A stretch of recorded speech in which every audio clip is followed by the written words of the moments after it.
What's going on, ladies and gentlemen? Thank you so much for tuning in. My name is Mike Diack. I'm a master plumber and HVAC contractor licensed in the states of Florida, South Carolina, and New York. Today, we're going to take out a roughly 20-year-old Burnham 10-section gas-fired boiler. She's got a condemned heat exchanger. It's leaking water. And we're going to put in this Weil McLain CGa8. An 8-section boiler, which is more properly sized for the home. We're going to use exclusive press technology. There's no need to bring the solder box or the torch into the home, reducing risk and liability, making your insurance agent happy, but most importantly, saving time and money, getting the job done, hopefully, before lunch. We got 3 zones ready pre-manufactured right there on our manifold with our air eliminator. It's going to really look awesome. So make sure you stick around. And when at the end of the video, let me get your thoughts and feedback in the comment section down below. What could we have done a little bit differently or better to make us really shine? Let's make the trades great again, ladies and gentlemen.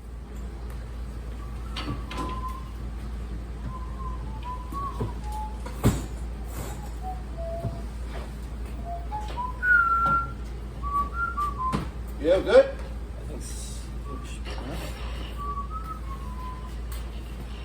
The stupid wheel at the bottom.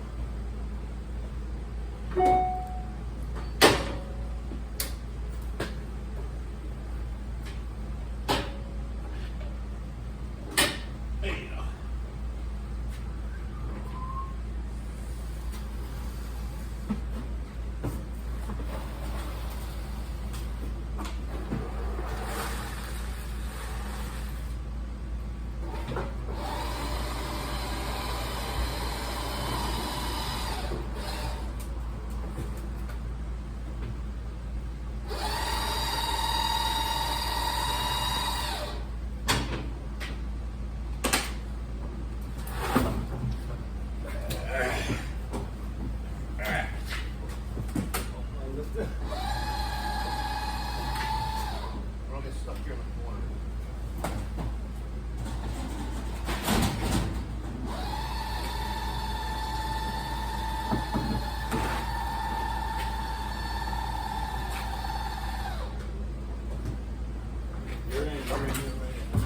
Cool.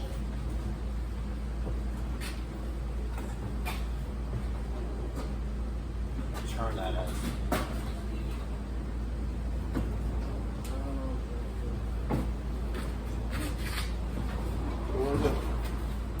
Oh. I think that's him. No, you're good. Ah! Getting it done. Why are you killing me, Jack? Look at this. Why are you killing me?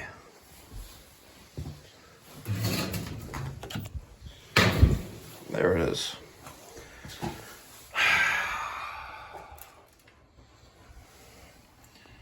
$210. 299,000 BTUs. We're gonna get rid of everything in here except this 100-gallon A.O. Smith water heater. Freaking Jack, man. I asked for a nice path 3 to 4 feet wide from the garage driveway to here, and then we have a big giant bookcase. 10 minutes after 8. Boiler's in the house. Bookshelf is gone. Here we go. Here we go. Must have been the old expansion tank up there. All right, here's all of our zone wiring. What this is about, I have no idea.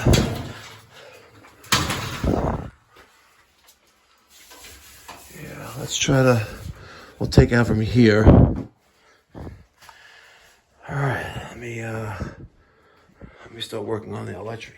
First things first, power off. And check out later in the video what we do with this gas emergency service switch, which is located outside the boiler. All right, we're gonna take that zone valve, that zone relay off the side of the boiler. Already got all the circulators disconnected.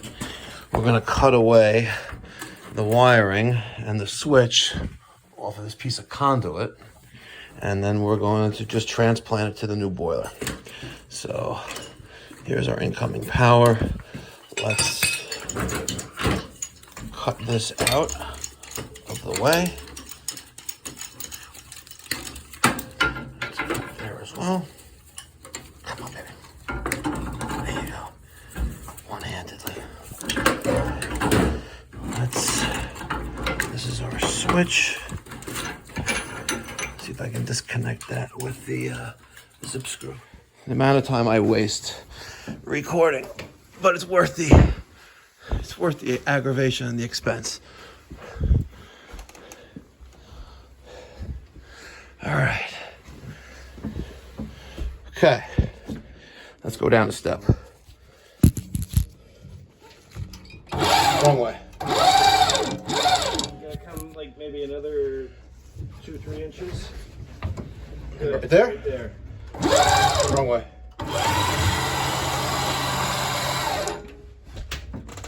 First step or? You want to go to the step or you want to go right to the Right floor? to the floor. To the floor. But if you drop it down, you're going to be on the step. So I gotta go, hold on. What about the leverage?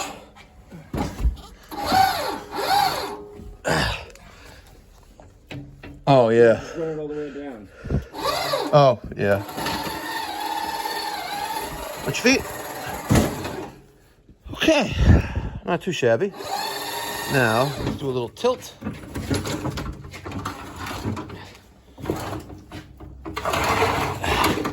Here we go. A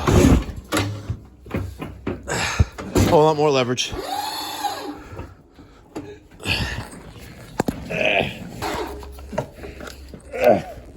Oh, hold on. Oh, I'm an idiot. Hold on.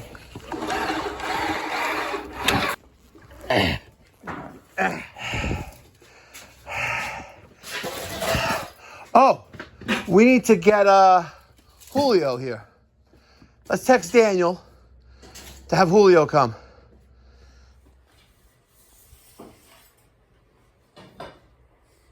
Getting it done. It is 10 minutes to 9 here in the morning. This is really gonna come out nice. All right. Not too shabby. This is fun.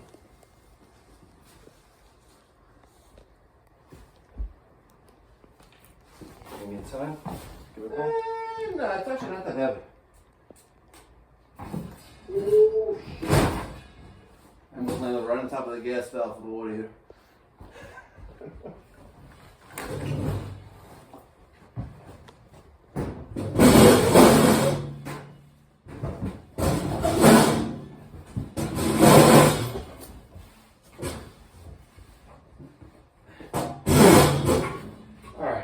I was thinking it's going to go in here. Do we think it's going to fit in there if I turn that? Against that side wall? If we keep this back against that wall and I turn this, I just have it that way so for shipping purposes it wasn't hitting the relief valve. But we could, that's a return, that's a return, one of those PEX is a return. I could either point that to the back or to the front. Probably to the front would be easier because there was only one coming from the back. And we can also lay it down as well. You know what I mean? I could, we could go like,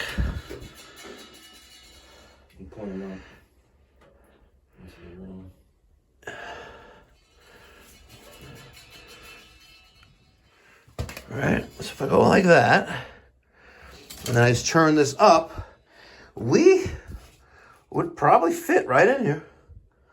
Can I get a wrench? I brought two of them in, two, you know, 1.8 or 1.12, I believe. 14 is wrong. Yeah, close.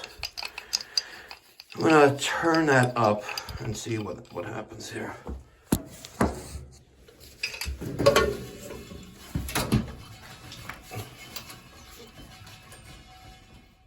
Okay. Now, we're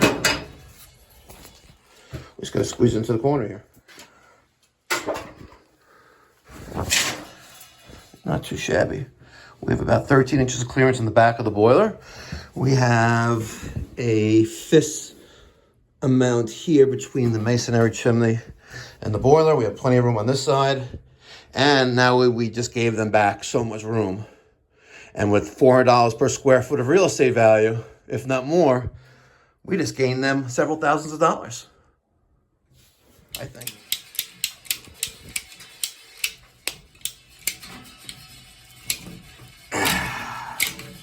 And that connection finishes the third return. That was 1, 2, 3. And it is 9:15. Okay. I am going to spin on my supply circs and pre-made, I guess, header. And then we're going to support it with the threaded rod that I put in.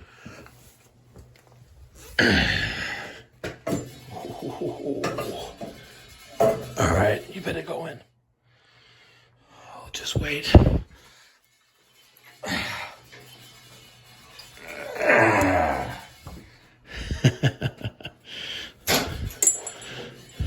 There it is.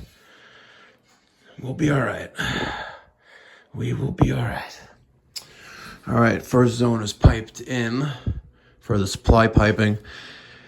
I realized once I set the circs and I brought in the draft hood and the diverter, which can't be modified. You can't cut this down, by the way, at all. It's engineered and needs that kind of draft, needs that kind of height, so never cut it down. It says in the manual. It's also printed right there, draft hood. Must be installed without alteration. And I think it's like 22 or something and a half inches from top of boiler, and that's exactly what it is. We're gonna reposition the, I think this is a 7x5 or 8x5 smoke Y. We're just gonna take out that elbow, reposition it, and we should be better. And then we'll use another elbow on the 5-inch for the draft of the water heater, and should be fine. A little bit off there. I cut too much of the threaded rod off, but it looked vercocked, and if I bring this down even more, this will look level, but that will be dropping down more. I don't want to do that. My expander tank should fit right here with no issues. Water is going to go right from here to there. This first and second zones here, or second and third, one's going right here to this supply, and the other one's going there to that supply, and we'll be done with water. Crazy. 9:30. Let me see how fast you can do it.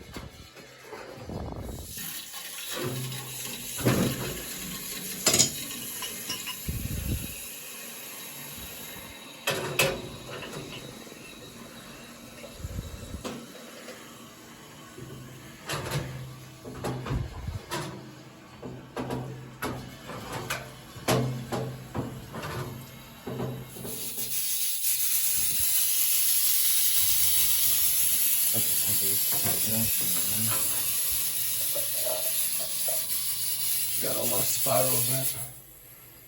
Get what you pay for, a $10 Taco air scoop or a $250 spiral vent. All right. I just gotta wire XX to TT and figure out the zones, but we're done. I have a switch on the side of the boiler. Let's turn the switch on. Gas is off. That's a good sign. Okay. That's a good sign. 60. Let's raise that bad boy to 180.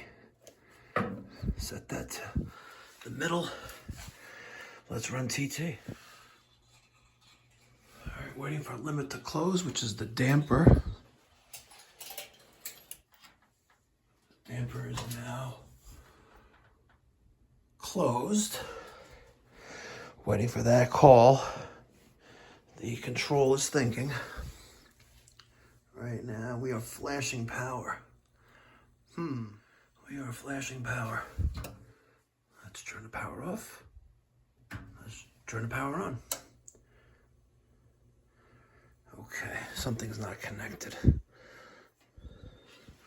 Something is not connected. Well, I have reverse polarity, which means I need to reverse those two. All right. Now she's not flashing.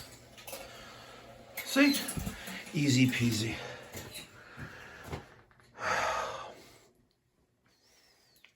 Now I just got to figure out thermostats, and I still got to run TT to the,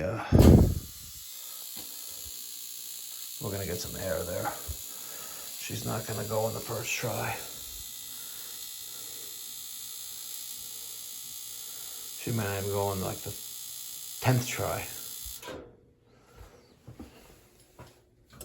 Let's power cycle that bad boy. All right, let me get some thermostat wire and figure out this mess. All right, here we go, baby. 11:45. Killing it. All by myself. All right. 12:45. I'm done. The other mic left about an hour and a half ago. I got my Taco SR503 3-zone switching relay controlling 3 circs for 3 hydronic zones. Let's start with the incoming water supply. I just threw on 290s and I beelined it to my water feed that I almost prefabricated at the shop. I'm using a 1/2-inch IPS backflow prevention device. I'm using the Calefi 1/2-inch pressure reducing valve with optional pressure gauge. I got a short little nipple there in black with a 90 and 1/2-inch and another short little nipple. And then I'm using the Webstone isolation tank expansion valve set. It connects to the bottom of my spiral vent. It isolates the expansion tank. It gives me a drain if I need to drain the expansion tank. We got our spiral vent, 1.25 inch. We're using the Legend 3-zone 1.25 by 3/4 manifold. I got the cap at the end. 1, 2, and 3 circulated isolation flanges and IPS rotating flanges. I messed up with that one, and I already have all my my batteries are dead, and it is what it is. If you need to close that, you'll take that and close that. Circs, this one came with the boiler. These we supplied and installed. The Taco ECM 3-speed 0015Es, and then the 007, which surprisingly is not an ECM circ. Weird. Webstone 1.25, Webstone 3/4 press isolation flanges on the top with purge, rotating flanges on all of them. And I'm using a mix of ProFlow from FW Web, Granite from AF Supply, and Viga fittings for all my press connections. My press gas is by Viga Megapress G. It's got the yellow sticker on it. This is a 1 by 3/4 inch Megapress GT. We have an elbow, and then we did everything else in threaded back black pipe. Not too shabby. My return, there's my valve. We pointed it that away, and if Nick showed up to work today, he would have been sweating that on because he loves to sweat pipe, he told me. But it's in the back, and I'm not too concerned about it right now. We have a drip leg there, about 6 inches off the ground. This 100-gallon BT 100-400. This is just idiocy. Idiocy, I swear. At least I got a mixing valve on there, 1-inch press. Sick. Here's my combustion and combustion analysis results printed out right there, and it's good. When I come back later to pick up my check, because they're not home, and I told them I'll be done by 12, and they're still not here, I'm going to take one of those little square-looking doodads and secure it right there to the brick. My control wiring from all the thermostats. Not too shabby. Time to go.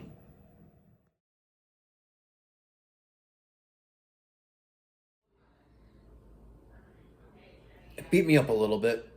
It really did. Mike and I did this boiler. You see how fast we got it done. If Nick would have been a mensch or a gentleman, the courteous thing to do would have let me know, like, Friday when I was walking out the door, or even Sunday night as he's, like, contemplating actually coming back to work. He could have said that, hey, you know what? This is not for me. I'm sorry, and I'm not going to come in on Monday. But instead, you left me hanging, waiting until like 7:40. 10 minutes for you. But no, you didn't do that. But it's all good. It made my life a little bit easier because now I know why your 2 of the 3 references you gave me never called me back. And the one office manager at the one of the 3 didn't speak too highly of him. So it is what it is. We learn from our mistakes and we move on. And I hope, Nick, if you're watching, the professional and gentleman thing to do would have been to say, hey, you know what, Mike, this is not for me, and good luck with yourself. But you didn't do that.